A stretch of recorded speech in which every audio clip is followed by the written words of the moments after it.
అనగా ఒక ఊరిలో ఒక రామాలయం ఉండేది. ఆ ఊరి పేరు రామాపురం.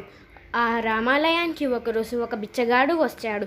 అప్పుడు ఒక పూజారి చూసి, ఎందుకు వస్తున్నావయ్యా, ఎవరు నువ్వు, ఎందుకు వస్తున్నావు అని అంటాడు. అంటే ఆ బిచ్చగాడు అంటాడు, నేను పక్కూరులో ఉంటాను, నేను మీ ఊరికి ఎందుకు వస్తున్నానంటే ఒక భయంకరమైన పులి మీ ఊరు వాళ్ళందరినీ తినేస్తుంది. ఎందుకో నాకు తెలుసు. దానికి ఒక చిన్న పిల్ల ఉండేది.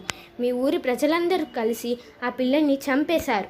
అందుకనే ప్రతీకారం తీర్చుకోవడానికి వస్తుంది అంటే ఆ పూజారి అంటారు, మేమేం బుద్ధులం కాదు నీ మాట వినడానికి, ఇటు నుంచి వెళ్ళవయ్యా, వెళ్ళు అని ఇంటికి వెళ్తాడు. వెళ్ళి ఆ పూజారి జరిగింది మొత్తం వాళ్ళమ్మకి చెప్తాడు.